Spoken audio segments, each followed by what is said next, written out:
पिछले दिनों कांग्रेस के प्रदेश अध्यक्ष जीतू पटवारी ने मध्य प्रदेश के उन कर्मचारियों और अधिकारियों को धमकी दी थी जो कथित तौर पर कांग्रेस के कार्यकर्ताओं को प्रताड़ित कर रहे हैं। अब इस मामले में मध्य प्रदेश के मंत्री विश्वास सारंग का बयान सामने आया है।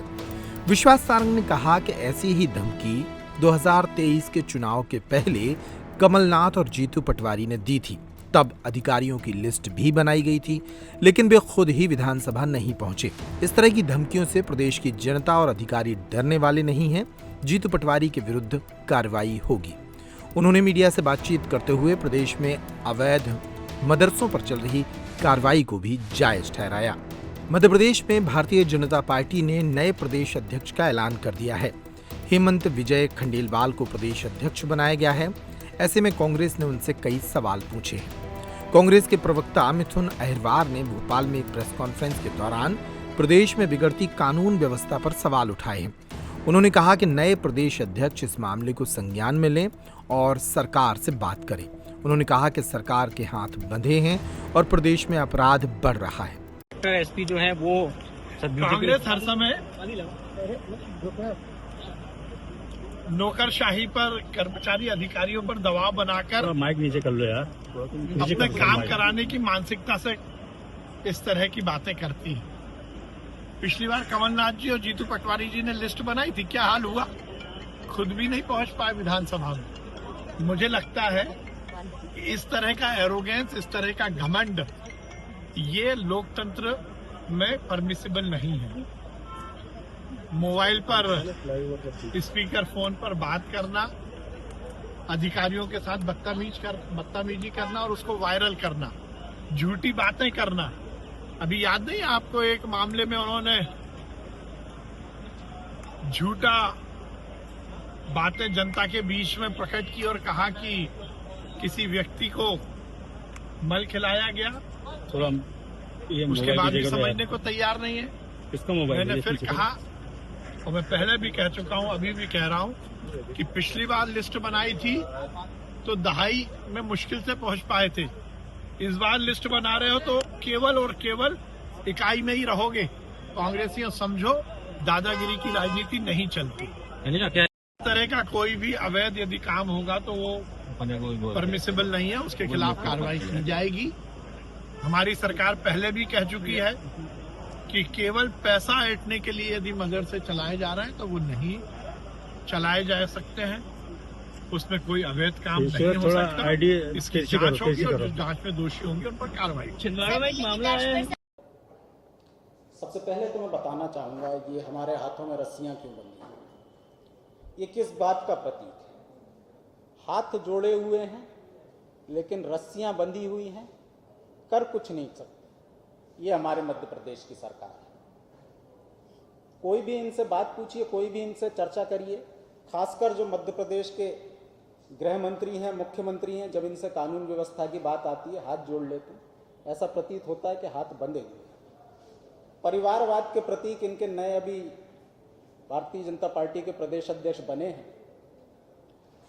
तो आज के सवाल मुख्यमंत्री के साथ साथ उनको भी पोस्ट किए जा रहे हैं कि क्या आप इसी तरीके से बंधे हुए हाथ के अध्यक्ष साबित होंगे, या आप कम से कम हिम्मत करेंगे कि सरकार से आप प्रश्न कर लें। मुख्यमंत्री के हाथ बंधे हैं, सरकार के हाथ बंधे हैं। अभी हाल ही में आपने, क्योंकि आज इनके जो नए अध्यक्ष हैं वो कहाँ गए हैं? उज्जैन गए। उज्जैन में ही हाल ही का मध्य प्रदेश के डीजीपी का एक बयान है कि पुलिस अकेले बलात्कार नहीं रोक सकती। मध्य प्रदेश के डीजीपी का बयान, हम ये मानते हैं कि मध्य प्रदेश सरकार का अधिकृत बयान है। यदि उनका बयान अधिकृत नहीं है, निजी है, तो भारतीय जनता पार्टी स्पष्ट कर दे कि ये उनका निजी बयान है। हम मान के चलते हैं ये मध्य प्रदेश सरकार का अधिकृत बयान है। उन्होंने कहा मध्य प्रदेश की पुलिस अकेले बलात्कार नहीं रोक सकती। तो कौन रोकेगा? और अकेली क्यों है पुलिस? क्या आपको शासन, प्रशासन, मोहन यादव जी, भाजपा कार्यकर्ता, जनता, किसी का सहयोग नहीं मिल रहा है? पुलिस अकेली है। आपका कहना है कि इंटरनेट, पॉर्न साइट्स, डिजिटल माध्यम, लोगों की विकृत मानसिकता, ये सब कारण है बलात्कार के लिए। तो अश्लीलता तो हमेशा से रही है, विकृत मानसिकता के लोग हमेशा से रहे हैं। पॉर्न साइट्स की आप बात करते हैं, केंद्र सरकार ने 850 से ज्यादा डिजिटल साइट्स को बैन किया था। क्या उसका प्रभाव आपको नजर नहीं आता? और यदि समाज परफेक्ट हो जाएगा, समाज में कोई अपराध नहीं होंगे, तो फिर पुलिस की जरूरत क्या होगी?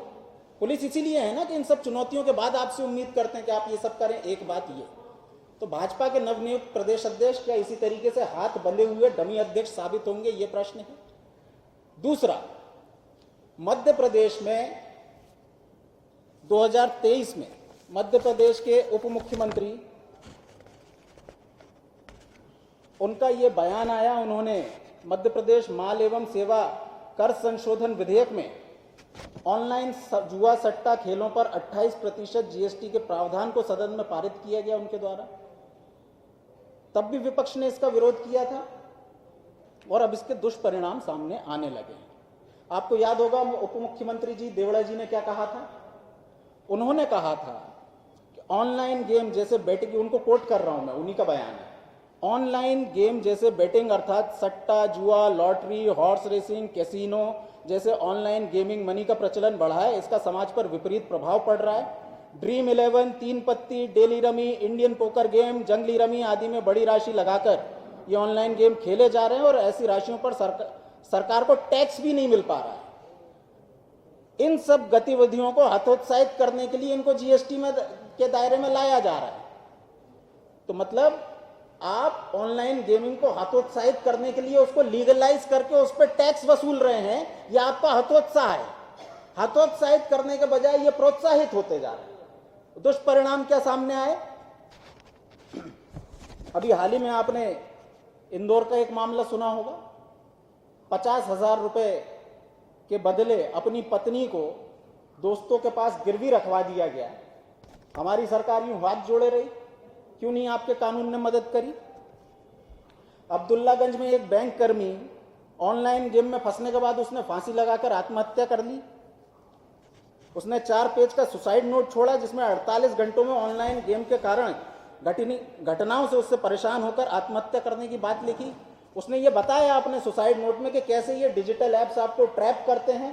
पहले आपको बिगिनर्स लक देते हैं, पहले आपको खूब जितवाते हैं छोटी छोटी राशियों पर, और उसके बाद जब आप इनके आदी हो जाते हैं, आपको लगता है कि आप में कुछ खास बात है, आप जीत सकते हैं, आप करोड़पति बन सकते हैं। तो जब आप ज्यादा पैसा लगाते हैं तो इनका एल्गोरिदम आपका पूरा पैसा कॉन्फिस्केट कर लेता है और डिजिटल रोबोट से आप ये खेल रहे होते हैं। एक चीज और मैं कहना चाहूंगा, मध्य प्रदेश सरकार बड़ी देशभक्ति की बातें करती है। मध्य प्रदेश की सरकार ने बड़ा बड़े देशभक्ति और राष्ट्रवाद पे बड़े बड़े भाषण दिए, केंद्र सरकार ने दिए। आज मध्य प्रदेश समेत, मध्य प्रदेश से जो खिलाड़ी जाते हैं उन समेत देश का जो क्रिकेट की हमारी टीम है, उसके सीने पे ये जो फैंटेसी ऐप है ड्रीम 11, वो आपने चस्पा कर दिया। इस देश के इतिहास में कब हुआ कि हमारी राष्ट्रीय टीम के सीने पे आपने ड्रीम 11 जैसी फैंटेसी स्पोर्ट्स ऐप का प्रमोशन किया? क्या कर रही है हमारी केंद्र सरकार, क्या कर रहा है बीसीसीआई? तो ये कुछ प्रश्न हैं। इसके साथ साथ ऑनलाइन जो डिजिटल लोन एप्स चल रहे हैं, जो आरबीआई से अधिकृत नहीं है, आप किसी को लोन देना चाहते हैं, आपके पास आरबीआई की गाइडलाइन के अनुसार पात्रता होनी चाहिए। ये क्या करते हैं? ये आपको एडवर्टाइजमेंट देंगे कि साहब 5,000 का लोन चाहिए, तुरंत अपना नंबर भेजिए, हमारी ऐप डाउनलोड करिए। जैसे ही आप ऐप डाउनलोड करेंगे, आपके सारे संपर्क इनके पास चले जाएंगे, आपके सारे फोटो इनके पास चले जाएंगे, आपके सारे वीडियो की एक्सेस इनको मिल जाएगी, और उसके बाद ये आपको बंधक बनाते हैं। लोन 5,000 का लेना है, खाते में आते हैं 3,500 और ब्याज आता है 2,000। अब वो 2,000 ना भरे तो 12,000 लोन हो जाता है। ये जो मनमानी चल रही है, इसको लेकर के हमारे जो नए अध्यक्ष आए हैं वो भी इसी तरीके से हाथ जोड़े रहेंगे, बंधे हुए हाथ के डमी अध्यक्ष बने रहेंगे, या कम से कम वो इस बात पर आवाज उठाएंगे? ऑनलाइन